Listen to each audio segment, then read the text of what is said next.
Hi all, എല്ലാവർക്കും PSC ടോപ്പറിലേക്ക് സ്വാഗതം. ഇന്ന് ഈ വീഡിയോയിൽ നമ്മൾ SSCRT ഫിസിക്സ് ചാപ്റ്റർ 5 പ്രകാശത്തിൻ്റെ അപവർത്തനം എന്ന് പറയുന്ന ചാപ്റ്ററാണ് ഡിസ്കസ് ചെയ്യുന്നത്. ക്ലാസ് 10ലെ ചാപ്റ്ററാണിത്.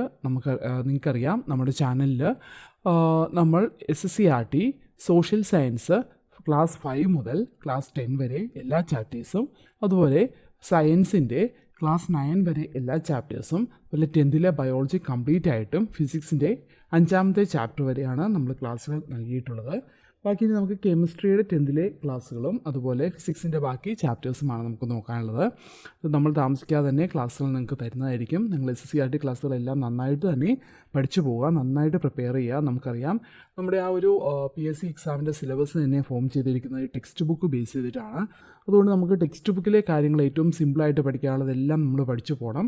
അതുപോലെ റാങ്ക് ഫയൽസ് നിങ്ങൾ ഫോളോ ചെയ്യേണ്ട എന്നല്ല, അതുപോലെ SSCRT ടെക്സ്റ്റ് ബുക്കുകൾ വളരെ ഇമ്പോർട്ടൻ്റ് ആയിട്ട് പഠിച്ചു പോകണം. ഇനിയിപ്പോൾ +2 ലെവൽ അതുപോലെ ഡിഗ്രി ലെവൽ എക്സാമിനൊക്കെ പ്രിപ്പയർ ചെയ്യുന്നവർ ഉറപ്പായിട്ടും NCERT ടെക്സ്റ്റ് ബുക്ക് കൂടെ ഫോളോ ചെയ്യുന്നത് നല്ലതായിരിക്കും. അപ്പോൾ നമുക്ക് ഇന്നത്തെ ക്ലാസ്സിലേക്ക് കിടക്കാം. ഇവിടെ ഒരു ഇമേജ് കാണിച്ചിട്ടുണ്ട്. നമ്മുടെ ചാപ്റ്ററിൻ്റെ പേര് പ്രകാശത്തിൻ്റെ അപവർത്തനം എന്നാണ്. ഇവിടെ ഈ പറയുന്ന ഇമേജിൽ നോക്കുക, ഇവിടെ ഒരു പ്രകാശരശ്മി കാണിച്ചിട്ടുണ്ട് അല്ലേ. ആ പ്രകാശരശ്മിക്ക് വായുവിൽ നിന്ന് ജലത്തിലേക്ക് പോകുമ്പോൾ അതിനെന്ത് സംഭവിക്കുന്നു? അതിൻ്റെ പ്രകാശപാതയ്ക്കൊരു മാറ്റം സംഭവിക്കുന്നു അല്ലേ. ആ മാറ്റം സംഭവിക്കുന്ന ഇവിടെ വെച്ചിട്ടാണ്. ആ ഒരു മാധ്യമം ചേഞ്ച് ചെയ്യുമ്പോഴാണ് വായുവിൽ നിന്ന് ഈ പറയുന്ന ജലത്തിലേക്ക് വരുന്ന ആ ഒരു മാധ്യമത്തിൽ ചേഞ്ച് ഉണ്ടാകുന്ന അവിടെയാണ് പ്രകാശരശ്മിക്ക് വ്യതിയാനം സംഭവിക്കുന്നത്. അതായത് ജലത്തിലേക്ക് കടക്കുന്ന പ്രകാശരശ്മിക്ക് മാധ്യമങ്ങളുടെ വിഭജന തലത്തിൽ വെച്ചാണ് വ്യതിയാനം സംഭവിക്കുന്നത്. അതൊന്ന് കണ്ടുവയ്ക്കുക. ഇനി നമുക്ക് നോക്കാം, പ്രകാശ വേഗവും പ്രകാശിക സാന്ദ്രതയും എന്താണെന്ന് നോക്കാം. സ്പീഡ് ഓഫ് ലൈറ്റും ഒപ്റ്റിക്കൽ ഡെൻസിറ്റിയുമാണ് പറയുന്നത്. അപ്പോൾ മാധ്യമം വായുവാണെങ്കിൽ അല്ലെങ്കിൽ ശൂന്യതയാണെങ്കിൽ അവിടെ പ്രകാശവേഗം 3 × 10⁸ m/s ആണ് അല്ലേ. അപ്പോൾ ഓർത്ത് വയ്ക്കുക, ഇത് നമ്മൾ എപ്പോഴും പഠിച്ചു വയ്ക്കുന്നതാണ്. വായുവിൽ അഥവാ ശൂന്യതയിൽ നമ്മുടെ പ്രകാശത്തിൻ്റെ വേഗം 3 × 10⁸ m/s ആണ്. ജലത്തിലാണെങ്കിൽ ഈ പറയുന്ന വായുവിലേക്കാളും കുറച്ചുകൂടെ കുറവാണ് അല്ലേ, 2.25 × 10⁸ m/s ആണ്. ഗ്ലാസ്സിലാണെങ്കിൽ 2 × 10⁸ m/s ആണ്. ഡയമണ്ടിലാണെങ്കിൽ കുറച്ചുകൂടെ കുറവാണ്, 1.25 × 10⁸ ആണ്.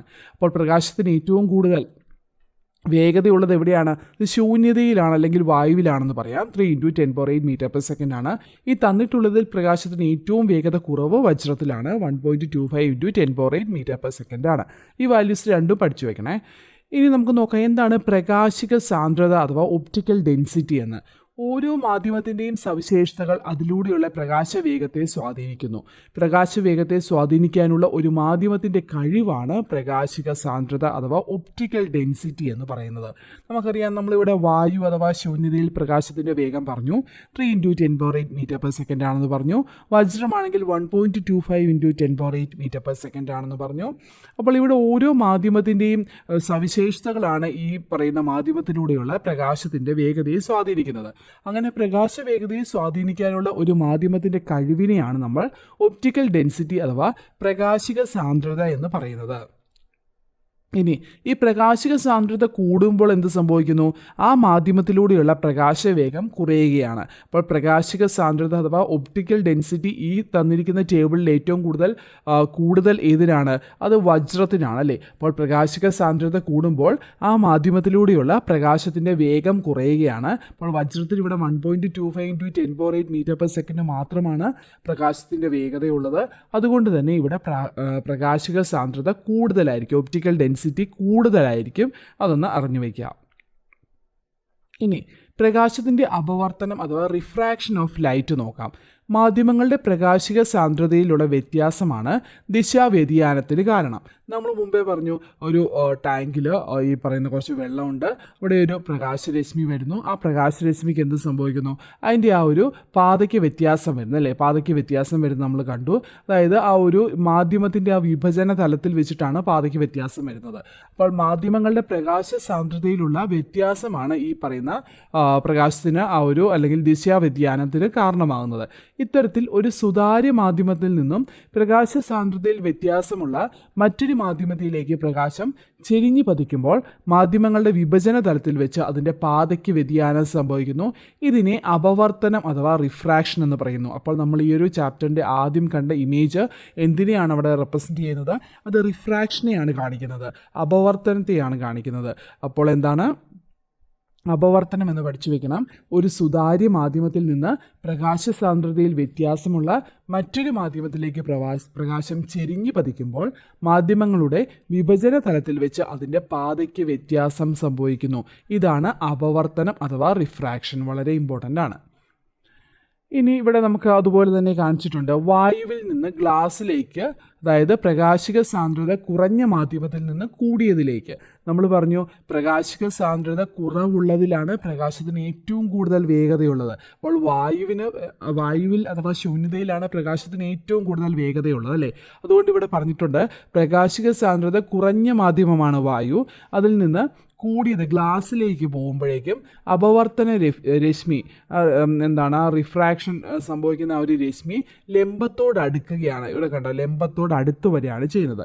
ഇനി ഗ്ലാസ്സിൽ നിന്നും വായുവിലേക്ക്, ഇത് ഗ്ലാസ് ഇത് വായു കേട്ടോ, ഗ്ലാസ്സിൽ നിന്നും വായുവിലേക്ക്, അതായത് പ്രകാശിക സാന്ദ്രത കൂടിയ മാധ്യമത്തിൽ നിന്ന് കുറഞ്ഞതിലേക്ക് പോകുമ്പോൾ അപവർത്തന രശ്മി ലംബത്തിൽ നിന്ന് അകലുന്നു. അതൊന്ന് അറിഞ്ഞു വയ്ക്കുക. അതുപോലെ പതനകോൺ, അപവർത്തന കോൺ, വിഭജന തലത്തിൽ പതനബിന്ദുവിൽ വെച്ച ലംബം എന്നിവ ഒരേ തലത്തിലായിരിക്കും സ്ഥിതി ചെയ്യുന്നത്. അത് ആ ഒരു ബേസിക് ആയിട്ടുള്ള കണ്ടീഷനാണ്. അപ്പോൾ പഠിച്ചു വെക്കണം, ഇതൊന്ന് ബേസിക്കായിട്ട് അറിഞ്ഞു വെക്കണം. കാണാതെയല്ല പഠിക്കേണ്ടത്, ഒന്ന് അറിഞ്ഞു വെച്ചാൽ മതി. ഇവിടെ ഈ പറയുന്ന പ്രകാശം വായുവിൽ നിന്ന് ഗ്ലാസ്സിലേക്ക് പോകുന്നു. അപ്പോൾ നമ്മൾ മനസ്സിലാക്കി വെക്കണം, മനസ്സിലറിഞ്ഞു വെക്കണം, പ്രകാശിക സാന്ദ്രത കുറഞ്ഞ മാധ്യമമാണ് വായു. അതുകൊണ്ടാണ് എന്താണ് വായുവിൽ പ്രകാശത്തിന് ഏറ്റവും കൂടുതൽ വേഗതയുള്ളത്, അല്ലേ? അപ്പോൾ പ്രകാശിക സാന്ദ്രത കുറഞ്ഞ മാധ്യമത്തിൽ നിന്ന് കൂടിയതിലേക്ക് പോകുമ്പോൾ എന്ത് സംഭവിക്കുന്നു? ഈ പറയുന്ന അപവർത്തന രശ്മി ലംബത്തിനോട് അടുത്താണ് വരുന്നത്. ഇനി പ്രകാശിക സാന്ദ്രത കൂടിയ മാധ്യമത്തിൽ നിന്ന് കുറഞ്ഞതിലേക്ക് പോകുമ്പോൾ ഈ അപവർത്തന രശ്മി ലംബത്തിൽ നിന്ന് അകന്നു പോകുന്നു. അതൊന്ന് മനസ്സിലാക്കി വയ്ക്കുക. അടുത്ത് നോക്കാം. ഒരു മാധ്യമത്തിലേക്ക് ലംബമായി പതിക്കുന്ന പ്രകാശത്തിൻ്റെ പാതയ്ക്ക് വ്യതിയാനം സംഭവിക്കുന്നില്ല. ചെരിഞ്ഞു പതിക്കുമ്പോഴാണ് വ്യതിയാനം സംഭവിക്കുന്നത് കേട്ടോ. അപ്പോൾ ലംബമായി തന്നെ പതിക്കുകയാണ്. അപ്പോൾ വായുവിൽ നിന്ന് ഈ പറയുന്ന ഗ്ലാസ്സിലേക്ക് ഇങ്ങനെ ലംബമായി പതിക്കുകയാണെങ്കിൽ പ്രകാശത്തിൻ്റെ പാതയ്ക്ക് വ്യതിയാനം സംഭവിക്കില്ല. പ്രകാശിക സാന്ദ്രത കൂടിയ മാധ്യമത്തിൽ നിന്ന് കുറഞ്ഞ മാധ്യമത്തിലേക്ക് പ്രകാശം ചെരിഞ്ഞു പതിക്കുമ്പോൾ അപവർത്തന രശ്മിയുടെ പാത ലംബത്തിൽ നിന്ന് അകലുന്നു. നമ്മൾ പറഞ്ഞു ഗ്ലാസ്സിൽ നിന്ന് ഈ പറയുന്ന എങ്ങോട്ട് പോകുമ്പോഴാണ്? വായുവിലേക്ക് പോകുമ്പോൾ എന്ത് സംഭവിക്കുന്നു? ഗ്ലാസ്സിൽ നിന്ന് വായുവിലേക്ക് പോകുമ്പോൾ ഈ പറയുന്ന ലംബത്തിൽ നിന്ന് അകന്നു പോവുകയാണെന്ന് നമ്മൾ പറഞ്ഞു. പ്രകാശത്തിൻ്റെ ആ ഒരു രശ്മി അല്ലെങ്കിൽ അപവർത്തന രശ്മിയുടെ പാത ലംബത്തിൽ നിന്ന് അകന്നു പോവുകയാണ്. അപ്പോൾ പ്രകാശിക സാന്ദ്രത കൂടിയ മാധ്യമത്തിൽ നിന്ന് കുറഞ്ഞ മാധ്യമത്തിലേക്ക് പ്രകാശം ചെരിഞ്ഞു പതിക്കുമ്പോഴാണ് എന്ത് സംഭവിക്കുന്നത്? അപവർത്തന രശ്മിയുടെ പാത ലംബത്തിൽ നിന്ന് അകലുന്നത്, ചെരിഞ്ഞാണ് കേട്ടോ പതിക്കുന്നത്. അതൊന്ന് മനസ്സിലാക്കി വെക്കാം. ഇനി നമ്മൾ മുമ്പേ പറഞ്ഞ പോലെ പ്രകാശിക സാന്ദ്രത കുറഞ്ഞ മാധ്യമത്തിൽ നിന്ന് കൂടിയ മാധ്യമത്തിലേക്ക്, അതായത് വായുവിൽ നിന്ന് ഗ്ലാസ്സിലേക്ക് പതിക്കുമ്പോൾ എന്ത് സംഭവിക്കുന്നു? അപ്പോൾ പ്രകാശം ചെരിഞ്ഞ് പതിക്കുമ്പോൾ അപവർത്തന രശ്മി ലംബത്തിനോട് അടുത്താണ് പോകുന്നത്. അപവർത്തന രശ്മി എങ്ങനെ പോകുന്നു? ലംബത്തിനോട് അടുത്ത് പോകുന്നു. ഇത്രയും കാര്യങ്ങളൊന്ന് അറിഞ്ഞു വെക്കണം. ബേസിക് ആയിട്ടുള്ള കാര്യമാണ്. ഒരു മാധ്യമത്തിലേക്ക് ലംബമായി പതിക്കുന്ന പ്രകാശരശ്മിയുടെ പാതയ്ക്ക് വ്യതിയാനം സംഭവിക്കുന്നില്ല. അപവർത്തനം അഥവാ റിഫ്രാക്ഷനാണ് നമ്മളിവിടെ പറഞ്ഞു പോകുന്നത്. ഇനി ഒരു മാധ്യമത്തിലേക്ക്, അതായത് പ്രകാശിക സാന്ദ്രത കൂടിയ മാധ്യമത്തിൽ നിന്ന് കുറഞ്ഞ മാധ്യമത്തിലേക്ക്, എക്സാമ്പിൾ ഓർത്ത് വെക്കണം, ഗ്ലാസ്സിൽ നിന്ന് വായുവിലേക്കെന്ന് വേണമെങ്കിൽ പഠിച്ചു വെക്കാം. അങ്ങനെ പോകുമ്പോൾ അപവർത്തന രശ്മിയുടെ പാത ലംബത്തിൽ നിന്ന് അകലുന്നു. അതുപോലെ പ്രകാശിക സാന്ദ്രത കുറഞ്ഞ മാധ്യമത്തിൽ നിന്ന് കൂടിയതിലേക്ക്, അതായത് കുറഞ്ഞതാണെങ്കിൽ വായു, കൂടിയതാണെങ്കിൽ ഈ പറയുന്ന ഇതാണ് ഗ്ലാസ്സിലേക്ക് പതിക്കുകയാണെങ്കിൽ എന്താണ് സംഭവിക്കുന്നത്? പ്രകാശം ചെരിഞ്ഞ് പതിക്കുകയാണെങ്കിൽ അപവർത്തന രശ്മി ലംബത്തിനോട് അടുത്താണ് പോകുന്നത്. അത് മൂന്നും നമ്മളിപ്പോൾ ആദ്യം ഒരു ഇമേജ് വെച്ച് പറഞ്ഞതാണ് കേട്ടോ. ഇവിടെ കാണിച്ചിട്ടുണ്ട് വായു, ജലം. വായുവിന് എന്താണ്? പ്രകാശിക സാന്ദ്രത കുറവാണ്, അല്ലേ? പ്രകാശിക സാന്ദ്രത കുറവാണ്. കുറവിൽ നിന്ന് പ്രകാശിക സാന്ദ്രത കൂടുതൽ ഇവിടെ വായുവിന് പ്രകാശിക സാന്ദ്രത കുറവാണ്, ജലത്തിലാണെങ്കിൽ പ്രകാശിക സാന്ദ്രത കൂടുതലാണ്. അപ്പോൾ എന്ത് സംഭവിക്കുന്നു? അപ്പോൾ കുറഞ്ഞ മാധ്യമത്തിൽ നിന്ന് കൂടിയ മാധ്യമത്തിലേക്ക് പ്രകാശം ചെരിഞ്ഞു പതിക്കുമ്പോൾ അപവർത്തന രശ്മി ലംബത്തിനോട് അടുത്തു വരുന്നു.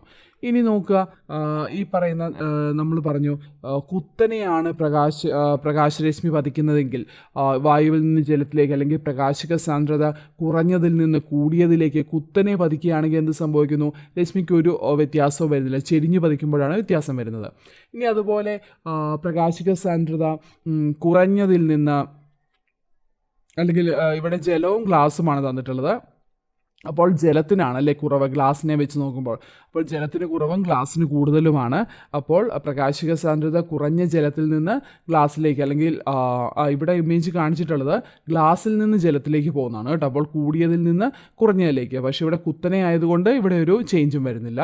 ഇനി ഇവിടെ ഗ്ലാസ്സിൽ നിന്ന് വായുവിലേക്ക് കാണിച്ചിട്ടുണ്ട്. ഗ്ലാസ്സിലാണെങ്കിൽ പ്രകാശിക സാന്ദ്രത കൂടുതലാണ്, വായുവിലാണെങ്കിൽ പ്രകാശിക സാന്ദ്രത കുറവാണ്. ഗ്ലാസ്സിനെ വെച്ച് നോക്കുമ്പോൾ കുറവാണ്. അപ്പോൾ എന്ത് സംഭവിക്കുന്നു? ലംബത്തിൽ നിന്ന് അകന്നു പോകുന്നു. കൂടിയതിൽ നിന്ന് കുറഞ്ഞതിലേക്ക് പോകുമ്പോൾ പ്രകാശിക സാന്ദ്രത കൂടിയ മാധ്യമത്തിൽ നിന്ന് കുറഞ്ഞ മാധ്യമത്തിലേക്ക് പ്രകാശം ചെരിഞ്ഞു പതിക്കുമ്പോൾ അപവർത്തന രശ്മി ലംബത്തിൽ നിന്ന് അകന്നു പോകുന്നു. ഇനി അതുപോലെ തന്നെയുള്ള ഒരു എക്സാമ്പിളാണ് ജലത്തിൽ നിന്ന് ഗ്ലാസ്സിലേക്ക്. ഇവിടെ ജലത്തിലാണ് പ്രകാശിക സാന്ദ്രത കുറവ്, ഗ്ലാസിനെ അപേക്ഷിച്ച് ഗ്ലാസ്സിന് കൂടുതലാണ്. അപ്പോൾ എന്ത് സംഭവിക്കുന്നു? കുറഞ്ഞതിൽ നിന്ന് കൂടിയതിലേക്ക് പതിക്കുമ്പോൾ അപവർത്തന രശ്മി ലംബത്തിനോട് അടുത്താണ് പോകുന്നത്. അതൊന്ന് ഓർത്ത് വയ്ക്കാം. ഇവിടെ തിരിച്ചാണല്ലേ കാണിച്ചിട്ടുള്ളത്. അപ്പോൾ നമ്മളിപ്പോൾ പറഞ്ഞ കണ്ടീഷൻ ഇങ്ങനെ തിരിച്ചു വരുന്ന കാര്യമാണ് പറഞ്ഞത്. ഇവിടെ ഗ്ലാസ്സിൽ നിന്ന് ജലത്തിലേക്കാണ് ഇവിടെ ആരോ മാർക്ക് കാണിച്ചേക്കുന്നത്, ഞാൻ ശ്രദ്ധിച്ചില്ലായിരുന്നു. ഗ്ലാസ്സിൽ നിന്ന് ജലത്തിലേക്കാണെങ്കിൽ എന്ത് സംഭവിക്കും? ഇവിടെ പ്രകാശിക സാന്ദ്രത കൂടിയതിൽ നിന്ന് കുറഞ്ഞതിലേക്കാണ്. ഇപ്പോൾ ഗ്ലാസ്സിൽ നിന്ന് വായുവിലേക്ക് എന്ന പോലെ തന്നെ. അപ്പോൾ ലംബത്തിൽ നിന്ന് അകന്നാണ് പോകുന്നത്. അതൊന്ന് അറിഞ്ഞു വയ്ക്കാം. അടുത്ത് നോക്കാം. വിവിധ മാധ്യമ ജോഡികളിലൂടെ പ്രകാശരശ്മി കടന്നു പോകുമ്പോൾ പതനക്കോൺ കൂടുന്നതനുസരിച്ച് അപവർത്തന കോണും കൂടുന്നു അല്ലേ. ഇനി പതനക്കോണിൻ്റെയും അപവർത്തന കോണിൻ്റെയും സൈൻ വിലകൾ തമ്മിലുള്ള അനുപാത വില sin i by sin r ഒരു സ്ഥിരസംഖ്യയായിരിക്കും. ഈ സ്ഥിരസംഖ്യയാണ് റിഫ്രാക്റ്റീവ് ഇൻഡെക്സ് അഥവാ അപവർത്തനാങ്കം എന്ന് പറയുന്നത്. n എന്ന അക്ഷരം ഉപയോഗിച്ച് നമുക്കതിനെ സൂചിപ്പിക്കാം. റിഫ്രാക്റ്റീവ് ഇൻഡെക്സിൻ്റെ ഒരു ഇക്വേഷൻ പഠിച്ചു വെക്കണം.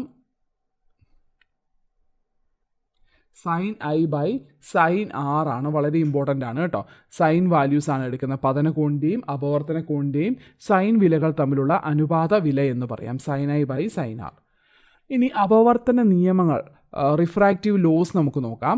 പതനകോൺ, അപവർത്തന കോൺ, വിഭജന തലത്തിൽ പതനബിന്ദുവിലൂടെ വരച്ച ലംബം എന്നിവ ഒരേ തലത്തിലായിരിക്കും. ഏറ്റവും ബേസിക് ആയിട്ടുള്ള കണ്ടീഷൻ.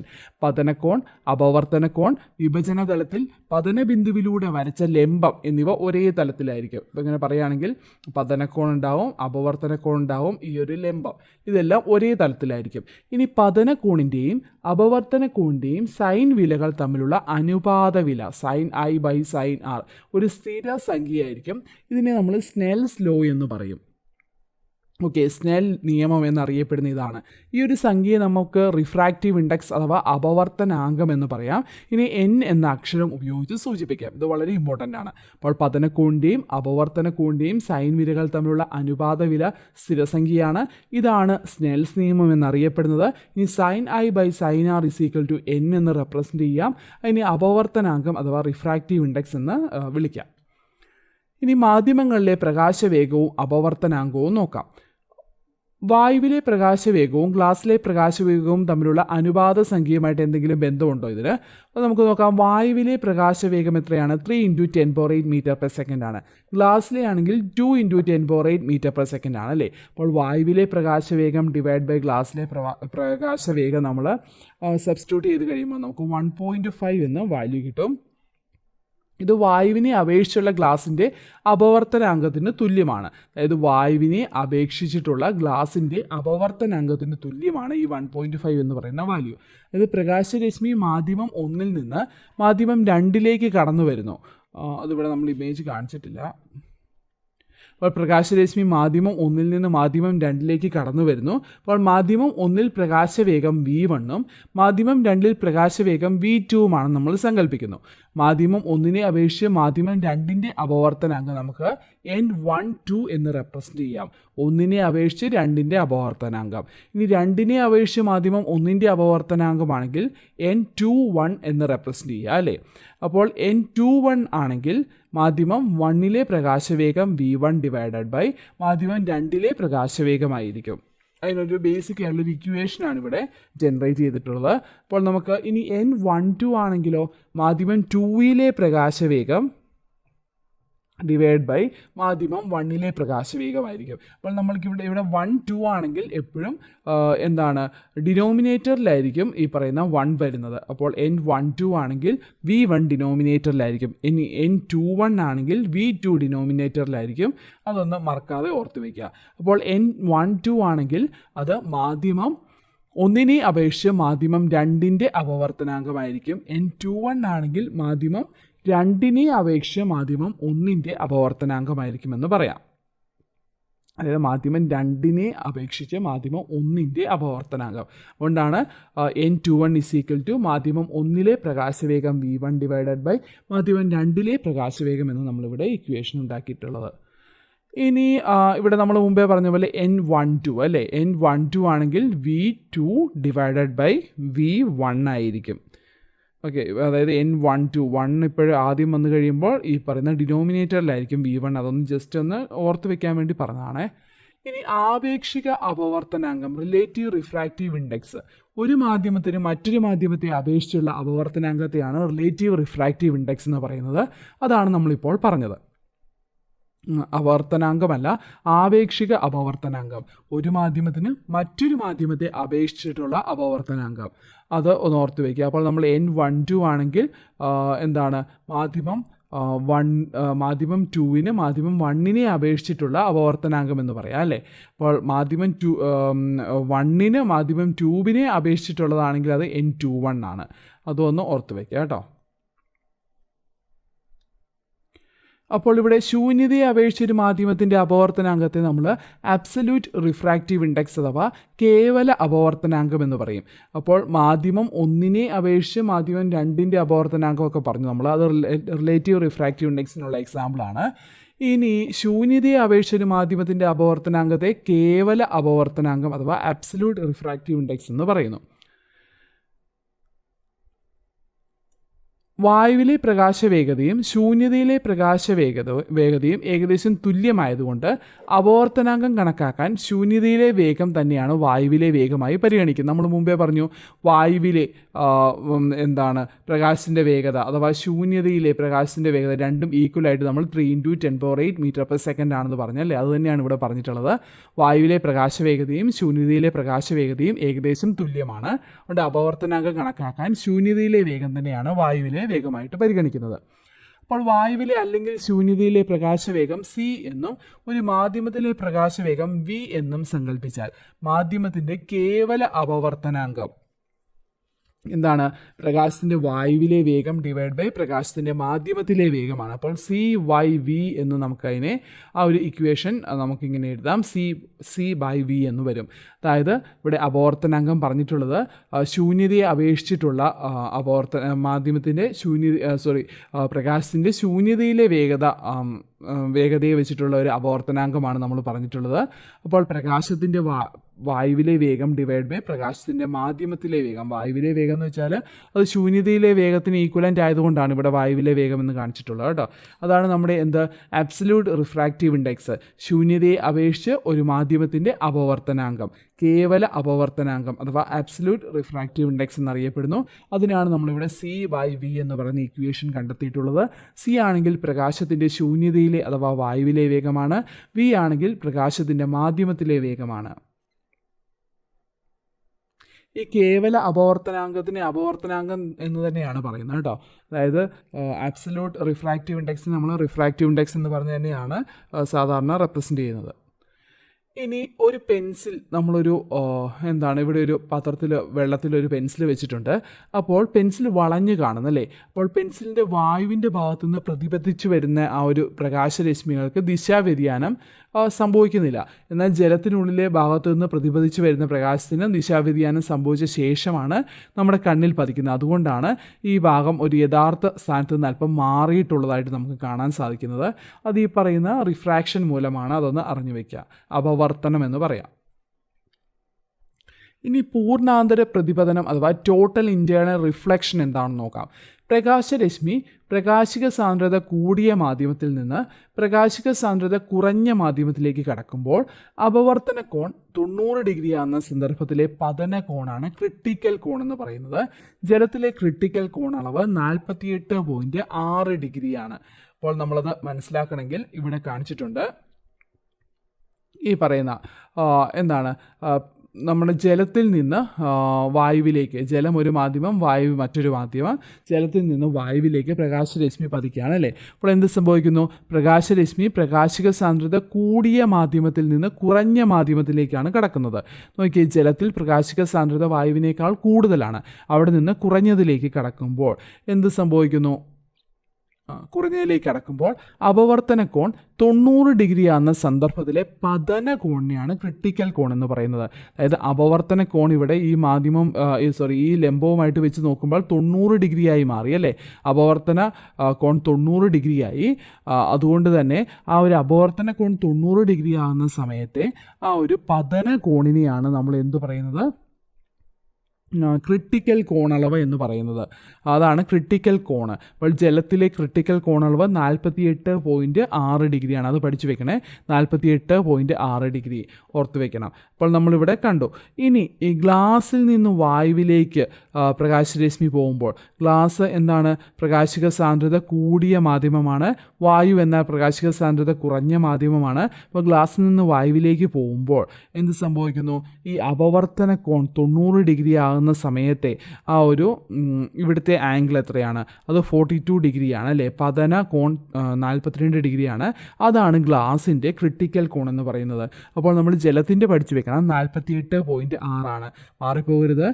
പ്രകാശിക സാന്ദ്രത കൂടിയ മാധ്യമത്തിൽ നിന്ന് കുറഞ്ഞതിലേക്ക് പ്രകാശരശ്മി പോകുമ്പോൾ എപ്പോഴാണോ പ്രതിപതന കോൺ ഈ പറയുന്ന 90 ഡിഗ്രി ആകുന്നത്, ആ സമയത്തെ പതന കോണിനാണ് നമ്മൾ ഈ പറയുന്ന ക്രിട്ടിക്കൽ കോൺ എന്ന് പറയുന്നത്. ഓക്കെ.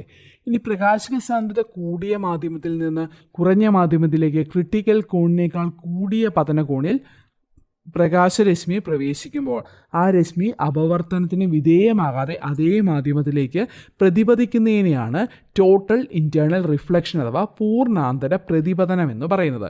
അപ്പോൾ നമ്മളിവിടെ 2 കേസ് പറഞ്ഞു. ജലത്തിൽ നിന്ന് വായുവിലേക്ക് പോകുമ്പോൾ 90 ഡിഗ്രി ഈ പറയുന്ന പ്രതിപതന കോൺ 90 ഡിഗ്രി ആകുന്ന സമയത്ത് അല്ലെങ്കിൽ അപവർത്തന കോൺ 90 ഡിഗ്രി ആകുന്ന സമയത്ത് നമ്മുടെ ഈ പറയുന്ന പതന കോൺ 48.6 ഡിഗ്രി ആയിരിക്കും. അതാണ് ജലത്തിൻ്റെ ക്രിട്ടിക്കൽ കോൺ എന്ന് പറഞ്ഞു. ഇനി ഇവിടെ ജലത്തിൽ നിന്ന് വായുവിലേക്ക് പ്രകാശരശ്മി അടിക്കുമ്പോൾ ഈ 48.6 ഡിഗ്രിയേക്കാൾ കൂടുതലായിട്ടുള്ള ആംഗിളിലാണെങ്കിൽ എന്ത് സംഭവിക്കുന്നു? അവിടെ ഈ പറയുന്ന പ്രകാശരശ്മി റിഫ്ലക്റ്റ് ചെയ്യുകയാണ് അല്ലേ ചെയ്യുന്നത്. പ്രകാശരശ്മി റിഫ്ലക്റ്റ് ചെയ്യുന്നു. അതിനെയാണ് പൂർണ്ണാന്തര പ്രതിപതനം എന്ന് പറയുന്നത്. അതായത് ക്രിട്ടിക്കൽ കോണിനേക്കാൾ കൂടിയ പതന കോണാണ് ഇവിടെ. ക്രിട്ടിക്കൽ കോണിനേക്കാൾ കൂടിയ പതന കോണിൽ പ്രകാശരശ്മി പ്രവേശിക്കുമ്പോൾ ആ രശ്മി അപവർത്തനത്തിന് വിധേയമാകാതെ എന്ത് സംഭവിക്കുന്നു? റിഫ്രാക്ഷൻ അവിടെ നടക്കാതെ അത് ആ ഒരു സെയിം മാധ്യമത്തിലേക്ക്, ജലത്തിലേക്ക് തന്നെ തിരിച്ച് റിഫ്ലക്റ്റ് ചെയ്യുന്നു. അതിനെയാണ് പൂർണ്ണാന്തര പ്രതിപതനം അഥവാ ടോട്ടൽ ഇൻറ്റേർണൽ റിഫ്ലക്ഷൻ എന്ന് പറയുന്നത്. അതുപോലെ നമ്മൾ പറഞ്ഞു ഗ്ലാസ്സിന് ഈ പറയുന്ന പ്രകാശിക സാന്ദ്രത കൂടുതലാണ് വായുവിനെ വെച്ച് നോക്കുമ്പോൾ. ഇപ്പോൾ ഗ്ലാസിൻ്റെ ക്രിട്ടിക്കൽ കോൺ ഇവിടെ 42 ഡിഗ്രി ആവുമ്പോൾ, അല്ലെങ്കിൽ പതന കോൺ 42 ഡിഗ്രി ആവുമ്പോൾ ഇവിടെ 90 ഡിഗ്രി ആയിരിക്കും ഈ പറയുന്ന പ്രതിപതന കോണെന്ന് നമ്മൾ പറഞ്ഞു. അല്ലെങ്കിൽ ആ ഒരു സമയത്ത് നമുക്കറിയാം 42 ഡിഗ്രിയാണ് ഈ ഗ്ലാസിൻ്റെ ക്രിട്ടിക്കൽ കോൺ എന്ന് മനസ്സിലായി. എന്നാൽ 42 ഡിഗ്രിയേക്കാൾ കൂടിയ അളവിൽ ഈ പതന കോൺ വന്ന് പതിക്കുമ്പോൾ എന്ത് സംഭവിക്കും? അതിന് റിഫ്രാക്ഷൻ നടക്കുന്നില്ല. അപ്പോൾ അപവർത്തനം നടക്കാതെ തന്നെ ഇത് റിഫ്ലക്റ്റ് ചെയ്യുകയാണ് ചെയ്യുന്നത്. അതിനെ പൂർണ്ണാന്തര പ്രതിപതനം അഥവാ ടോട്ടൽ ഇൻറ്റേർണൽ റിഫ്ലക്ഷൻ എന്ന് പറയുന്നു. 2 എക്സാമ്പിളാണ് ഇവിടെ കാണിച്ചിട്ടുള്ളത് കേട്ടോ. ഓക്കെ, അടുത്ത് നോക്കാം. പതന കോൺ ക്രിട്ടിക്കൽ കോണിനേക്കാൾ കൂടുതലായിരിക്കുമ്പോഴാണ് പൂർണ്ണാന്തര പ്രതിഫലനം സംഭവിക്കുന്നത് അല്ലേ. ഇനി അക്വേറിയത്തിൻ്റെ അടിത്തട്ട് ജലോപരിതലത്തിൽ പ്രതിപദിക്കുന്നതും ഈ പൂർണ്ണാന്തര പ്രതിപതനം മൂലമാണെന്നൊന്ന് ജസ്റ്റ് അറിഞ്ഞു വെക്കുക കേട്ടോ. അങ്ങനെയൊക്കെ നമ്മളോട് ചോദിക്കാം, എക്സാമ്പിൾ ചോദിക്കാം. അക്വേറിയത്തിൻ്റെ അടിത്തട്ട് ജലോപരിതലത്തിൽ പ്രതിപദിക്കുന്നതിന് കാരണം പൂർണ്ണാന്തര പ്രതിപതനമാണ്.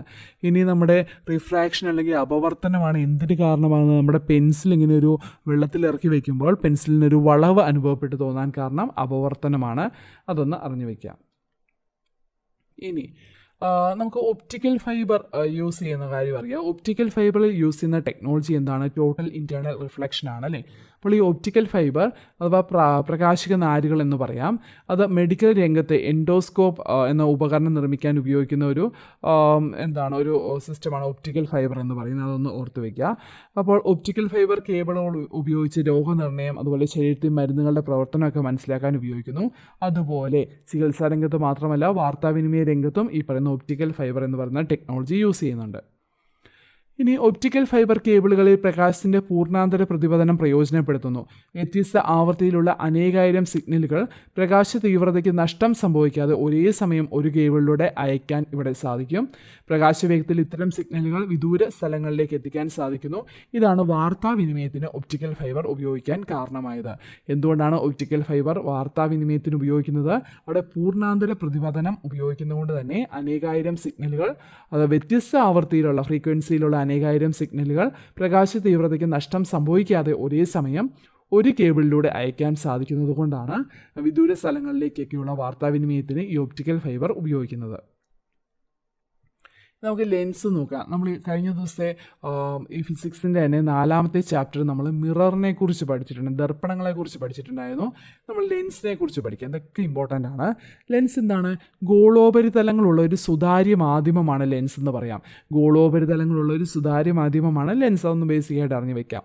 ഇനി അതിൻ്റെ ഒപ്റ്റിക് സെൻറ്റർ, ഒരു ലെൻസിൻ്റെ മധ്യബിന്ദുവിനെയാണ് നമ്മൾ പ്രകാശിക കേന്ദ്രം എന്ന് പറയുന്ന P എന്ന് വെച്ചാണ് റെപ്രസെൻ്റ് ചെയ്യുന്നത്. ഒരു ലെൻസിൻ്റെ മധ്യബിന്ദുവാണ്. ഇനി സെൻറ്റർ ഓഫ് കർവേച്ചർ, വക്രതാ കേന്ദ്രം എന്താണെന്ന് നോക്കാം. ലെൻസിൻ്റെ ഭാഗമായി വരുന്ന 2 ഗോളോപരിതലങ്ങൾ ഉണ്ട് അല്ലേ. ആ ലെൻസിൻ്റെ വശങ്ങൾ ഭാഗങ്ങളായി വരുന്ന സാങ്കല്പിക ഗോളങ്ങളുടെ കേന്ദ്രങ്ങളെയാണ് ലെൻസിൻ്റെ വക്രതാ കേന്ദ്രം എന്ന് പറയുന്നത്. അപ്പോൾ ഇവിടെ പറയുകയാണെങ്കിൽ ഇതൊരു ഗോളമായിട്ട് കാണാം. ഇതൊരു ഗോളം. ഇവിടെ നമുക്ക് മൊത്തമായിട്ട് വരച്ച് കാണിക്കാനില്ല. ഇവിടെ സെൻറ്റർ, ഈ C എന്ന് വെച്ചാൽ ഈ 2 ഗോളങ്ങളുടെയും സെൻറ്ററിനെയാണ് നമ്മൾ ലെൻസിൻ്റെ വക്രതാ കേന്ദ്രം എന്ന് പറയുന്നത്. അപ്പോൾ സാങ്കല്പിക ഗോളങ്ങളുടെ കേന്ദ്രങ്ങളാണ് വക്രതാ കേന്ദ്രം. അതൊന്ന് ഓർത്ത് വയ്ക്കുക. ഇവിടെയാണ് ഇങ്ങനെ. ഓക്കെ. അപ്പോൾ സെൻറ്റർ ഓഫ് കർവേച്ചർ ഒന്ന് മനസ്സിലാക്കി വയ്ക്കുക. ഒപ്റ്റിക് സെൻറ്ററും ഒരു ലെൻസിൻ്റെ മധ്യബിന്ദുവാണ് പ്രകാശിക കേന്ദ്രം. സെൻറ്റർ ഓഫ് കർവേച്ചർ എന്ന് വെച്ചാൽ ലെൻസിൻ്റെ ഭാഗമായി വരുന്ന 2 ഗോളോപരിതലങ്ങൾ ഉണ്ട്. ആ ഒരു ലെൻസിൻ്റെ വശങ്ങൾ ഭാഗമായി വരുന്ന സാങ്കല്പിക ഗോളങ്ങളുടെ കേന്ദ്രങ്ങളാണ് ലെൻസിൻ്റെ വക്രതാ കേന്ദ്രം. അതൊന്ന് അറിഞ്ഞു വയ്ക്കുക. ഈ പ്രിൻസിപ്പൽ ആക്സിസ് അഥവാ മുഖ്യ അക്ഷം, ഒരു ലെൻസിൻ്റെ 2 വക്രതാ കേന്ദ്രങ്ങളെയും ബന്ധിപ്പിച്ചുകൊണ്ട് പ്രകാശിക കേന്ദ്രത്തിൽ കൂടി കടന്നു പോകുന്ന സാങ്കല്പിക രേഖയാണ് മുഖ്യ അക്ഷം. ഇവിടെ ഇത് കണ്ടോ, 2 സെൻറ്റർ ഓഫ് കർവേച്ചറിനെ തമ്മിൽ കണക്ട് ചെയ്ത് വരയ്ക്കുന്ന ഈ ഒരു ലൈനെയാണ് നമ്മൾ മുഖ്യ അക്ഷം എന്ന് പറയുന്നത്, പ്രിൻസിപ്പൽ ആക്സിസ് എന്ന് പറയുന്നത്. അപ്പോൾ ഒരു ലെൻസിൻ്റെ 2 വക്രതാ കേന്ദ്രങ്ങളെയും ബന്ധിപ്പിച്ചുകൊണ്ട് പ്രകാശിക കേന്ദ്രത്തിൽ കൂടി കടന്നു പോകുന്ന സാങ്കല്പിക രേഖയാണ് മുഖ്യ അക്ഷം. അടുത്ത മുഖ്യ ഫോക്കസ്, പ്രിൻസിപ്പൽ ഫോക്കസ് നോക്കാം. കോൺവെക്സ് ലെൻസിൻ്റെ മുഖ്യ അക്ഷത്തിന് സമീപവും സമാന്തരവുമായി ലെൻസിൽ പതിക്കുന്ന പ്രകാശരശ്മികൾ അപവർത്തനത്തിന് ശേഷം മുഖ്യ അക്ഷത്തിലുള്ള ഒരു ബിന്ദുവിൽ കേന്ദ്രീകരിക്കുന്നു. ഈ ബിന്ദുവിനെ കോൺവെക്സ് ലെൻസിൻ്റെ മുഖ്യ ഫോക്കസ് എന്ന് പറയാം. അപ്പോൾ ലെൻസ് വരയ്ക്കാൻ നമ്മൾ പഠിച്ചു വെക്കണം. ഇതാണ് കോൺവെക്സ് ലെൻസ്. ഇങ്ങനെയാണ് കോൺവെക്സ് ലെൻസിനെ സൂചിപ്പിക്കുന്നത്. അപ്പോൾ ഇവിടെ മുഖ്യ അക്ഷത്തിന് സമീപവും സമാന്തരവുമായി ലെൻസിൽ പതിക്കുന്ന, മുഖ്യ അക്ഷം ഇവിടെയാണെങ്കിൽ അതിന് സമാന്തരം അല്ലെങ്കിൽ സമീപമായിട്ട് ലെൻസിൽ പതിക്കുന്ന പ്രകാശരശ്മികൾ അപവർത്തനത്തിന് ശേഷം, റിഫ്രാക്ഷന് ശേഷം എന്ത് സംഭവിക്കുന്നു? ഒരു ബിന്ദുവിൽ കേന്ദ്രീകരിക്കുന്നു. അത് മുഖ്യ അക്ഷത്തിലുള്ള ബിന്ദുവിലാണ് കേന്ദ്രീകരിക്കുന്നത്. ഈ ബിന്ദുവിനെയാണ് ഇതിൻ്റെ മുഖ്യ ഫോക്കസ് എന്ന് പറയുന്നത്. അതുപോലെ കോൺവെക്സ് ലെൻസിൻ്റെ മുഖ്യ ഫോക്കസിൻ്റെ പ്രത്യേകത അത് യഥാർത്ഥമാണ്. F എന്ന അക്ഷരം കൊണ്ടാണ് അതിനെ സൂചിപ്പിക്കുന്നത്. അത് പഠിച്ചു വെക്കണം. കോൺവെക്സ് ലെൻസ് ആണെങ്കിൽ അതിൻ്റെ മുഖ്യ ഫോക്കസ് യഥാർത്ഥമാണ്. F എന്ന് പറയുന്ന അക്ഷരം കൊണ്ടാണ് സൂചിപ്പിക്കുന്നത്. ഇനി കോൺകേവ് ലെൻസ് ഇങ്ങനെയാണ് അല്ലേ വരയ്ക്കുന്നത്. കോൺകേവ് ലെൻസ്, ഇതിൻ്റെ പ്രത്യേകത കോൺകേവ് ലെൻസിൻ്റെ മുഖ്യ അക്ഷത്തിന് സമീപവും സമാന്തരവുമായി ലെൻസിൽ പതിക്കുന്ന പ്രകാശരശ്മികൾ അപവർത്തനത്തിന് ശേഷം പരസ്പരം അകലുകയാണ് ചെയ്യുന്നത്. ഓക്കെ, ഒരുമിച്ച് വന്ന് യോജിക്കുന്നില്ല. ഇങ്ങനെ രശ്മികൾ പരസ്പരം അകന്നു പോകുന്നു. അത് മുഖ്യ അക്ഷത്തിന് സമാന്തരമായിട്ടും സമീപമായിട്ടും വരുന്ന പ്രകാശരശ്മികളാണ് അപവർത്തനത്തിന് ശേഷം പരസ്പരം അകന്നു പോകുന്നത്.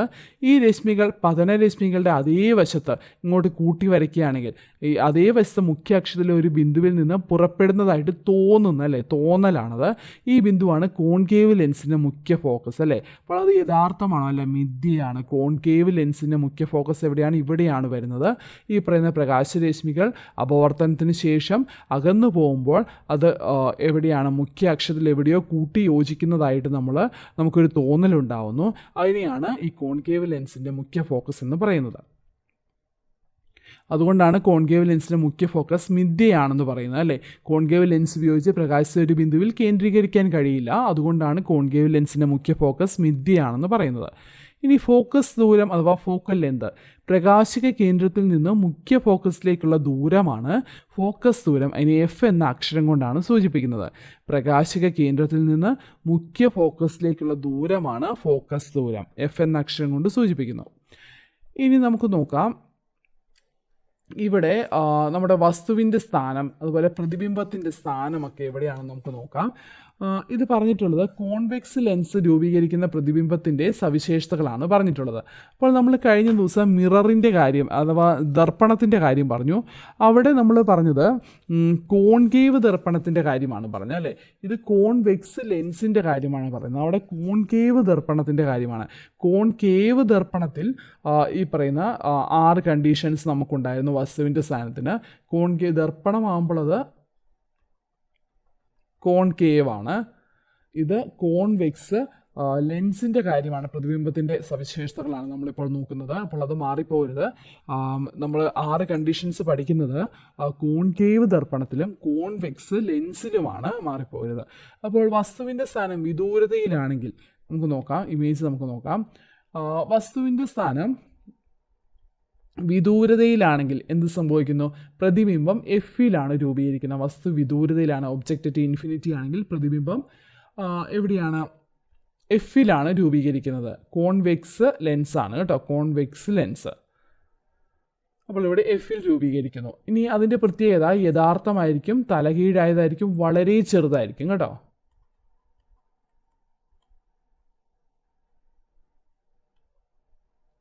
തലകീഴായത്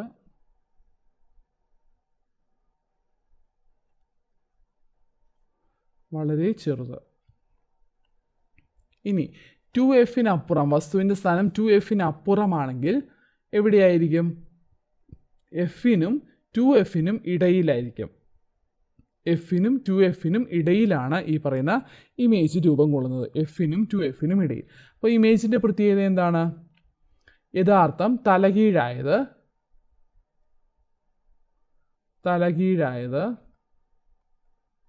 ചെറുത്, വളരെ ചെറുതല്ല, ചെറുത്. അപ്പോൾ നമ്മൾ പറഞ്ഞു ഒരെണ്ണം നമ്മൾ പറഞ്ഞു ഒബ്ജക്റ്റ് ഇൻഫിനിറ്റിയിലാണെങ്കിൽ, അതുപോലെ ഒബ്ജക്റ്റ് 2F'ന് അപ്പുറയാണെങ്കിൽ. ഏകദേശം ഈ 2 കണ്ടീഷനിലും കോൺവെക്സ് ലെൻസിൽ രൂപീകരിക്കുന്ന പ്രതിബിംബത്തിൻ്റെ സവിശേഷതകൾ ഏകദേശം ഒരുപോലെയാണ്. ഇനി ഒബ്ജക്റ്റ് 2F'ലാണെങ്കിൽ നമുക്ക് നോക്കാം. ഒബ്ജക്റ്റ് 2F'ന് അപ്പുറയാണെങ്കിൽ നമ്മൾ പറഞ്ഞല്ലോ, 2F'ന് അപ്പുറയാണെങ്കിൽ അത് എഫിനും 2F'നും ഇടയിലാണ്, നമ്മൾ പറഞ്ഞിട്ടുണ്ടായിരുന്നു, ഇനി പറയണ്ട. ഇനി ഒബ്ജക്റ്റ് 2F'ലാണെങ്കിൽ എന്ത് സംഭവിക്കുന്നു? ഇമേജ് ഉണ്ടാകുന്നതും 2F'ലാണ്. ഒബ്ജക്റ്റ് 2F'ലാണെങ്കിൽ ഇമേജ് ഉണ്ടാകുന്നതും 2F'ലാണ് അല്ലേ.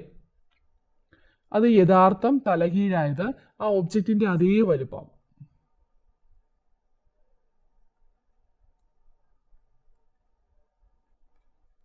സെയിം ഹൈറ്റ് തന്നെയാണ്, ഒബ്ജക്റ്റിൻ്റെ സെയിം ഹൈറ്റിലാണ്. ഓക്കെ, അടുത്ത് നമുക്ക് നോക്കാം. നമ്മൾ അടുത്തടുത്ത് വരികയാണ്. നമ്മുടെ ഒബ്ജക്റ്റ് എഫിനും 2F'നും ഇടയിലാണെങ്കിൽ എന്ത് സംഭവിക്കുന്നു? 2F'ന് അപ്പുറയാണ്. ഇത് നമ്മൾ മുമ്പേ പറഞ്ഞ കണ്ടീഷൻ പോലെ തന്നെ നമ്മുടെ ഒബ്ജക്റ്റ് 2F'ന് അപ്പുറയാണെങ്കിൽ ഇമേജ് വരുന്നത് എഫിനും 2F'നും ഇടയിലാണെന്ന് പറഞ്ഞു. അതുപോലെ നമ്മുടെ ഒബ്ജക്റ്റ് എഫിനും 2F'നും ഇടയിലാണെങ്കിൽ ഇമേജ് വരുന്നത് 2F'ന് അപ്പുറത്തായിരിക്കും, വസ്തുവിനേക്കാൾ വലുതായിരിക്കും അല്ലേ. 2F'ന് അപ്പുറം വന്നു, വസ്തുവിനേക്കാൾ വലുതായിരിക്കും, അതുകൊണ്ട് തലകീഴായതായിരിക്കും, യഥാർത്ഥമായിരിക്കും. ഇനി വസ്തു എഫിലാണെങ്കിൽ ഇമേജ് എവിടെയായിരിക്കും? അത് ഇൻഫിനിറ്റിയിലായിരിക്കും. ഇത് നമ്മൾ ആദ്യം പറഞ്ഞ അതേ കണ്ടീഷൻ പോലെ തന്നെ നമ്മുടെ ഇമേജ് വസ്തു ഇൻഫിനിറ്റിയിലാണെങ്കിൽ ഇമേജ് ഉണ്ടാകുന്നത് എഫിലായിരിക്കും എന്ന് പറഞ്ഞു. അതുപോലെ വസ്തു എഫിലാണെങ്കിൽ ഇമേജ് ഉണ്ടാകുന്നത് ഇൻഫിനിറ്റിയിലാണ്, അനന്തതയിലാണ്. ഓക്കെ, അടുത്ത കണ്ടീഷൻ നോക്കാം. എഫിനും അതുപോലെ ലെൻസിനും ഇടയിലാണെങ്കിൽ വസ്തുവിൻ്റെ അതേ വസ്തു തന്നെ ഉണ്ടാവുന്നു. അതുകൊണ്ട് തന്നെ വസ്തുവിൻ്റെ അതേ വസ്തു ഉണ്ടായതുകൊണ്ട് തന്നെ അത് മിഥ്യയായിരിക്കും അല്ലേ, യഥാർത്ഥമല്ല, മിഥ്യയാണ്. അതുപോലെ നിവർന്നതാണ്. അതുപോലെ വസ്തുവിനേക്കാൾ വലുതായിരിക്കും. അപ്പോൾ നമ്മൾ ഇപ്പോൾ ഇവിടെ നോക്കാം, നമുക്ക് ഈ ടേബിൾ ഒന്ന് ഫില്ല് ചെയ്യാം. വസ്തുവിൻ്റെ സ്ഥാനം വിദൂരതയിലാണെങ്കിൽ എന്ത് സംഭവിക്കുന്നു? വസ്തുവിൻ്റെ സ്ഥാനം വിദൂരതയിലാണെങ്കിൽ ഇമേജ് ഉണ്ടാകുന്നത് എഫിലാണ്, യഥാർത്ഥമാണ്, തലകീഴായതാണ്, ചെറുതാണ്. ഇനി അതുപോലെ തന്നെയുള്ളതാണ് വസ്തുവിൻ്റെ സ്ഥാനം എഫിലാണെങ്കിൽ പ്രതിബിംബത്തിൻ്റെ സ്ഥാനം എവിടെയാണ്? അത് വിദൂരതയിലായിരിക്കും അല്ലെങ്കിൽ അനന്തതയിലായിരിക്കും. ഇത് രണ്ടും ഏകദേശം സെയിം കണ്ടീഷൻസ് ആയിട്ട് വരും. ഓക്കെ, അപ്പോൾ അവിടെ നമുക്ക് യഥാർത്ഥമാണോ മിഥ്യയാണോ ഒന്നും പറയാൻ പറ്റത്തില്ല. ഇനി വസ്തു 2Fന് അപ്പുറയാണെങ്കിൽ എഫിനും 2Fനും ഇടയിലായിരിക്കും ഇമേജ് വരുന്നത്. അത് യഥാർത്ഥമായിരിക്കും, തലകീഴായതായിരിക്കും, അതുപോലെ തന്നെ ചെറുതായിരിക്കും. യഥാർത്ഥം, തലകീഴായത്, ചെറുത്. ഇനി വസ്തു 2Fനും Fനും ഇടയിലാണെങ്കിൽ പ്രതിബിംബം ഉണ്ടാകുന്നത് എവിടെയാണ്? അത് 2Fന് അപ്പുറമായിരിക്കും. അതായത് ഈ 2ഉം 4ഉം ഏകദേശം ഒരുപോലെയാണ് അല്ലേ, അങ്ങോട്ടും ഇങ്ങോട്ടും കണ്ടീഷൻസ് പറഞ്ഞാൽ മതി. 2Fനും Fനും ഇടയിലാണെങ്കിൽ 2Fന് അപ്പുറമായിരിക്കും. 2Fന് അപ്പുറമാണെങ്കിൽ യഥാർത്ഥം, തലകീഴായത്, അതുപോലെ വലുതായിരിക്കും, വസ്തുവിനേക്കാൾ വലുതായിരിക്കും നമ്മുടെ ഇമേജ്. ഇനി വസ്തു 2Fലാണെങ്കിൽ ഇമേജ് എവിടെയായിരിക്കും? അത് 2Fൽ തന്നെയാണ്, യഥാർത്ഥമാണ്, തലകീഴായതാണ്, സെയിം ഹൈറ്റ് ആണ്. ഓക്കെ, ഇത് നമുക്ക് കണക്ട് ചെയ്ത് പഠിക്കാവുന്നേ ഉള്ളൂ, വലിയ ബുദ്ധിമുട്ടൊന്നുമില്ല. ഇനി എഫിനും ലെൻസിനും ഇടയിലാണെങ്കിൽ എന്ത് സംഭവിക്കുന്നു? വസ്തുവിൻ്റെ അതേ വശത്താണ് പ്രതിബിംബം ഉണ്ടാകുന്നത്. ഇത് കോൺവെക്സ് ലെൻസിൻ്റെ കാര്യമാണ് കേട്ടോ പഠിക്കുന്നത്. ഇനി യഥാർത്ഥമാണോ മിഥ്യയാണോ? അത് മിഥ്യയാണ്, അതേ വശത്താണ്, മിഥ്യയാണ്, നിവർന്നതാണ്. പിന്നെ വസ്തുവിനേക്കാൾ വലുതാണ്. ഇത്രയാണ് കണ്ടീഷൻസ് വരുന്നത് കേട്ടോ. ഇതാണ് നമ്മൾ ഇമേജ് വെച്ച് പഠിച്ചത്. ഇനി നമുക്ക് ന്യൂ കാർട്ടീഷ്യൻ ചിഹ്നരീതി നോക്കാം. നമ്മൾ കഴിഞ്ഞ ചാപ്റ്ററിൽ നോക്കിയിട്ടുള്ളതാണ് ന്യൂ കാർട്ടീഷ്യൻ ചിഹ്നരീതി. ലെൻസ്, ദർപ്പണം എന്നിവയുമായി ബന്ധപ്പെട്ട പരീക്ഷണങ്ങളിൽ ദൂരം അളക്കുന്ന ഗ്രാഫിലെ അക്ഷങ്ങളുടെ തന്നെ സമാനമായിട്ടാണ് അല്ലേ. അപ്പോൾ ലെൻസിൻ്റെ പ്രകാശക കേന്ദ്രം ഒറിജിനായി കണക്കാക്കിക്കൊണ്ടാണ് നീളം അളക്കുന്നത്. എല്ലാ അളവുകളും മൂലബിന്ദുവിൽ നിന്നാണ് അളക്കേണ്ടത്. പ്രകാശരശ്മി ഇടതു നിന്നും വലത്തേക്ക് പോകുന്ന രീതിയിൽ കണക്കാക്കുന്നു. പ്രകാശരശ്മിയുടെ അതേ ദിശയിൽ അളക്കുന്നവ പോസിറ്റീവും എതിർ ദിശയിൽ അളക്കുന്നവ നെഗറ്റീവുമായിരിക്കും. ഇതേ ദിശയിൽ അളക്കുകയാണെങ്കിൽ പോസിറ്റീവായിരിക്കും, എതിർ ദിശയിലാണെങ്കിൽ അത് നെഗറ്റീവായിട്ടായിരിക്കും അളക്കുന്നത്. ഇനി എക്സ് അക്ഷത്തിന് മുകളിലേക്കുള്ളത് പോസിറ്റീവായിരിക്കും, താഴേക്കുള്ളത് നെഗറ്റീവായിരിക്കും. കോൺവെക്സ് ലെൻസിൻ്റെ ഫോക്കസ് ദൂരം പോസിറ്റീവും കോൺകേവ് ലെൻസിൻ്റെ ഫോക്കസ് ദൂരം നെഗറ്റീവുമായിരിക്കും. അത് പഠിച്ചു വെക്കണം. ന്യൂ കാർട്ടീഷ്യൻ ചിഹ്നരീതി അനുസരിച്ച് കോൺവെക്സ് ദർപ്പണത്തിൻ്റെ ഫോക്കസ് ദൂരം പോസിറ്റീവും കോൺകേവ് ദർപ്പണത്തിൻ്റെ ഫോക്കസ് ദൂരം നെഗറ്റീവുമായിരിക്കും. അതൊന്ന് അറിഞ്ഞു വയ്ക്കാം.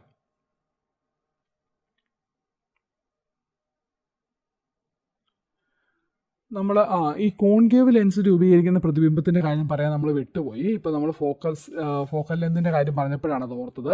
അപ്പോൾ കോൺകേവ് ലെൻസ് ആണെങ്കിൽ ഇവിടെ ഇമേജ് എവിടെയാണ് ഫോം ചെയ്യുന്നത്? അത് എപ്പോഴും എഫിനും പിക്കും ഇടയിലായിരിക്കും അല്ലേ.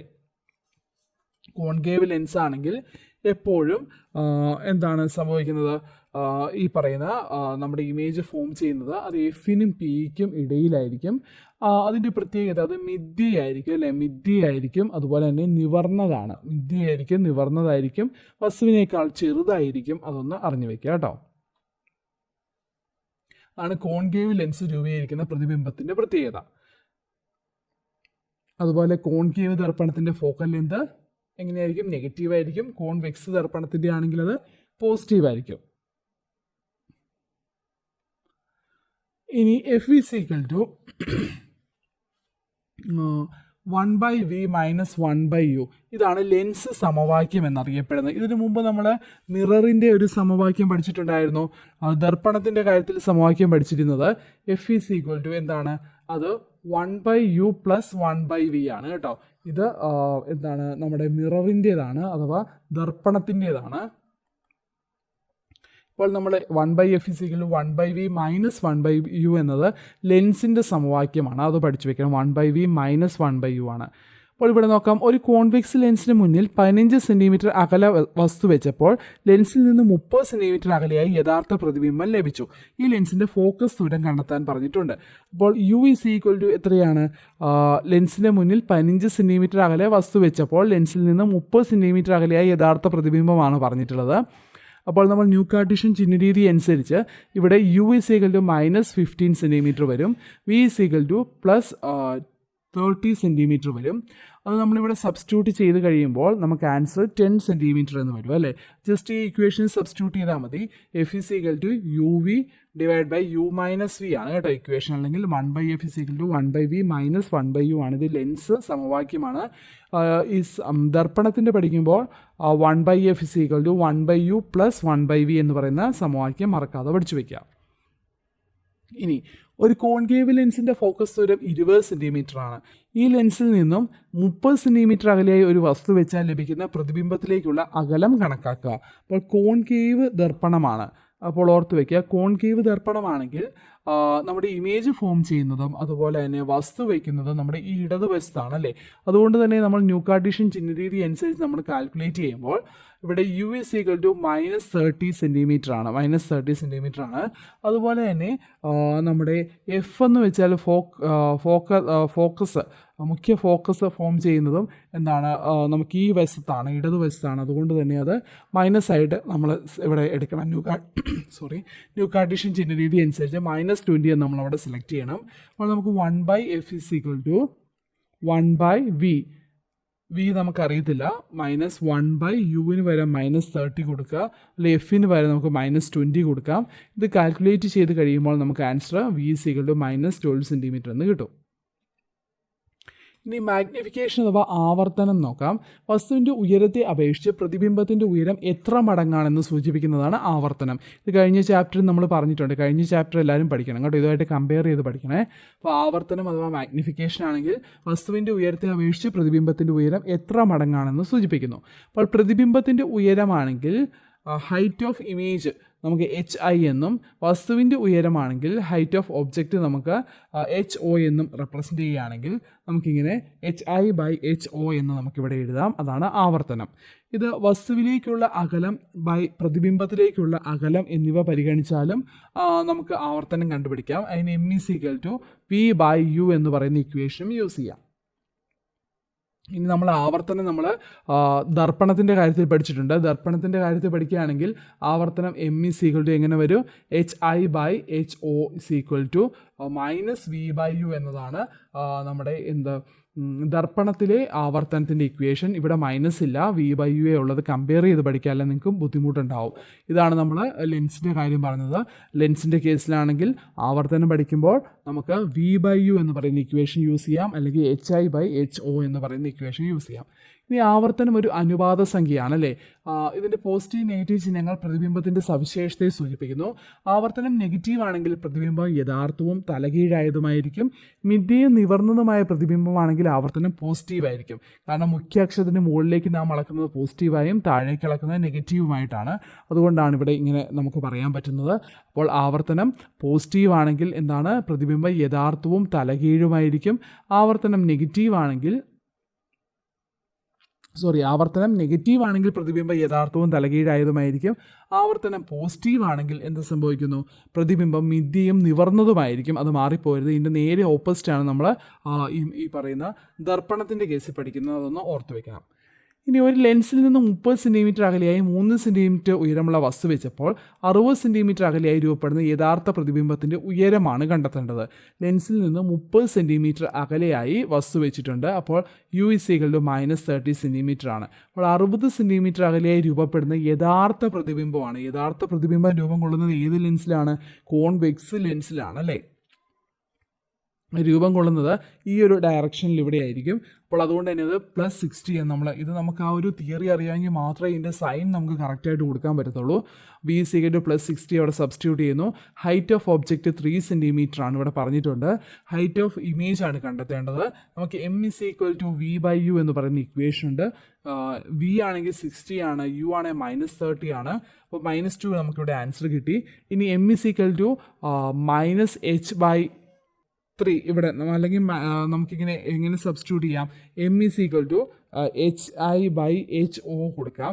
ഇവിടെ HI ആണ് നമുക്ക് കണ്ടെത്തേണ്ടത്. അപ്പോൾ നമുക്ക് HIയുടെ കാര്യം പറയുകയാണെങ്കിൽ ഹൈറ്റ് ഓഫ് ഇമേജ് ആണ്.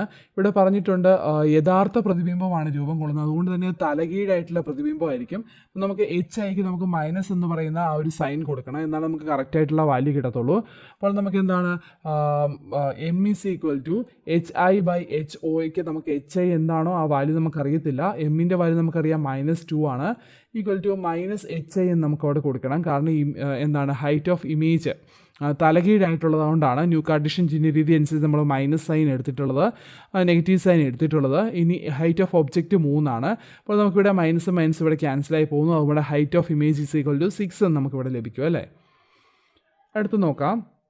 10 സെൻറ്റിമീറ്റർ ഫോക്കസ് ദൂരമുള്ള ഒരു കോൺവെക്സ് ലെൻസിൻ്റെ 15 സെൻറ്റിമീറ്റർ അകലെയായി ഒരു വസ്തുവിൻ്റെ പ്രതിബിംബം രൂപീകരിക്കുന്നു. കോൺവെക്സ് ലെൻസ് ആണ്, ആലോചിക്കുക. 15 സെൻറ്റിമീറ്റർ അകലെയായിട്ടാണ് വസ്തുവിൻ്റെ പ്രതിബിംബം രൂപീകരിക്കുന്നത്. വസ്തു കോൺവെക്സ് ലെൻസിൽ നിന്ന് എത്ര അകലെയായിരിക്കുമെന്ന് ചോദിച്ചിട്ടുണ്ട്. അപ്പോൾ നമുക്ക് ഫോക്കസ് ദൂരം നമുക്ക് 10 സെൻറ്റിമീറ്റർ ആണ്. അപ്പോൾ കോൺവെക്സ് ലെൻസിൻ്റെ ഫോക്കസ് ദൂരം പ്ലസ് ആണ്, 10 സെൻറ്റിമീറ്റർ ആണ്. ഇമേജ് ഫോം ചെയ്യുന്നത് 15 സെൻറ്റിമീറ്റർ അകലെയാണ്, എന്നാൽ അത് പോസിറ്റീവാണ്, കോൺവെക്സ് ലെൻസ് ആണ്. ഇവിടെ നമുക്ക് യു കണ്ടുപിടിക്കാം. വസ്തു കോൺവെക്സ് ലെൻസിൽ നിന്ന് എത്ര അകലെയാണെന്ന് ചോദിച്ചിട്ടുണ്ട്. 1/10 = 1/15 - 1/u എന്നാണ്. അപ്പോൾ നമുക്ക് ഈ ഇക്വേഷൻ സബ്സ്റ്റിറ്റ്യൂട്ട് ചെയ്ത് കഴിയുമ്പോൾ എന്ത് കിട്ടും? 1/u = 1/30 എന്ന് കിട്ടും അല്ലേ. അതുകൊണ്ട് u = -30 ആണ്. ഇനി വസ്തുവിൻ്റെ ഉയരം 3 സെൻറ്റിമീറ്റർ ആണെങ്കിൽ പ്രതിബിംബത്തിൻ്റെ ഉയരം ചോദിച്ചിട്ടുണ്ട്. വസ്തുവിൻ്റെ ഉയരം 3 സെൻറ്റിമീറ്റർ ആണ് പറഞ്ഞിട്ടുള്ളത്. അപ്പോൾ നമുക്ക് ആവർത്തനം എന്ന് പറയുന്ന ഇക്വേഷൻ വെച്ച് പ്രതിബിംബത്തിൻ്റെ ഉയരം ബൈ വസ്തുവിൻ്റെ ഉയരം m = height of image by height of object എന്ന് പറയുന്ന ഒരു ഇക്വേഷൻ ഉണ്ട്. അതുപോലെ height of image by height of object = v/u എന്ന് പറയുന്ന ഒരു ഇക്വേഷനും ഉണ്ട്. അപ്പോൾ നമുക്കിവിടെ ഹൈറ്റ് ഓഫ് ഇമേജ് കണ്ടുപിടിക്കണമെങ്കിൽ v/u × ഹൈറ്റ് ഓഫ് ഒബ്ജക്റ്റ് നമുക്ക് സബ്സ്റ്റിറ്റ്യൂട്ട് ചെയ്യാം. അപ്പോൾ നമുക്ക് ഇവിടെ u എന്ന് വെച്ചാൽ -30 ആണ്, അതുപോലെ v 15 ആണ്, അതുപോലെ നമുക്ക് ഹൈറ്റ് ഓഫ് ഒബ്ജക്റ്റ് ഇവിടെ തന്നിട്ടുണ്ട് 3 ആണ്. അത് സബ്സ്റ്റിറ്റ്യൂട്ട് ചെയ്ത് കഴിയുമ്പോൾ ഹൈറ്റ് ഓഫ് ഇമേജ് നമുക്ക് കിട്ടും 1.5 സെൻറ്റിമീറ്റർ ആണ്. നമുക്കറിയാം കോൺവെക്സ് ദർപ്പണമാണ്, തലകീഴായിട്ടുള്ള ഇമേജ് ആണ്, അതുകൊണ്ടാണ് ഇവിടെ നമുക്ക് -1/5 കിട്ടിയിട്ടുള്ളത്, 1.5 കിട്ടിയിട്ടുള്ളത്. അതൊന്ന് അറിഞ്ഞു വെക്കാം. ഈ ലെൻസിൻ്റെ പവർ കണ്ടുപിടിക്കാൻ, പവർ ഓഫ് ലെൻസ് കണ്ടുപിടിക്കാനുള്ള ഇക്വേഷൻ നോക്കാം. പവർ ഓഫ് ലെൻസ് 1/f ആണ്. അപ്പോൾ ലെൻസിൻ്റെ ഫോക്കസ് ദൂരവുമായി ബന്ധപ്പെട്ട പദമാണ് പവർ അല്ലേ. മീറ്ററിലുള്ള ഫോക്കസ് ദൂരത്തിൻ്റെ വ്യുൽക്രമമാണ് ലെൻസിൻ്റെ പവർ എന്ന് പറയുന്നത്, മീറ്ററിലാണ് പറയുന്നത്. ഇതിൻ്റെ യൂണിറ്റ് ഡയോപ്റ്റർ ആണ്, ഡി എന്ന് പറയുന്ന അക്ഷരം കൊണ്ടാണ് ഇത് സൂചിപ്പിക്കുന്നത്. അപ്പോൾ പവർ ഓഫ് ലെൻസ് = 1/f ആണ്. ഇനി കോൺവെക്സ് ലെൻസിൻ്റെ പവർ പോസിറ്റീവും കോൺകേവ് ലെൻസിൻ്റേത് നെഗറ്റീവുമായിരിക്കും, പഠിച്ചു വെക്കണം. കോൺവെക്സ് ലെൻസിൻ്റെ പവർ എത്രയാണ്? പോസിറ്റീവാണ്. കോൺകേവ് ലെൻസിൻ്റെ നെഗറ്റീവാണ്. അത് നമ്മൾ മുമ്പേ പറഞ്ഞായിരുന്നല്ലോ.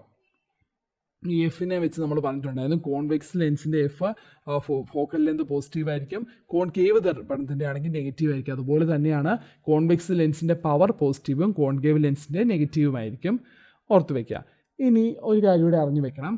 എന്തുകൊണ്ടാണ് നക്ഷത്രങ്ങൾ നമ്മൾ ആകാശത്തേക്ക് നോക്കുമ്പോൾ നക്ഷത്രങ്ങൾ മിന്നുന്നതായിട്ട് കാണുന്നത്? അതായത് പ്രകാശ സാന്ദ്രത വ്യത്യാസമുള്ള മാധ്യമങ്ങളിലൂടെ പ്രകാശം സഞ്ചരിക്കുമ്പോൾ പ്രകാശത്തിന് തുടർച്ചയായിട്ട് അപവർത്തനം സംഭവിക്കും അല്ലേ. അതായത് നക്ഷത്രത്തിൽ നിന്നുള്ള ആ ഒരു പ്രകാശരശ്മികൾ പല മാധ്യമത്തിലൂടെയാണ് കടന്നു വരുന്നത്. അതുകൊണ്ട് തന്നെ എന്ത് സംഭവിക്കുന്നു? ആ വായുവിൻ്റെ ഡെൻസിറ്റിയിലുള്ള വ്യത്യാസം കൊണ്ട് തന്നെ എന്ത് സംഭവിക്കുന്നു എന്ന് ചോദിച്ചാൽ അവിടെ അപവർത്തനം പല പ്രാവശ്യം സംഭവിക്കുന്നു. അതുകൊണ്ട് പ്രകാശ സ്രോതസ്സ് മിന്നുന്നതായിട്ട് തോന്നുന്നു.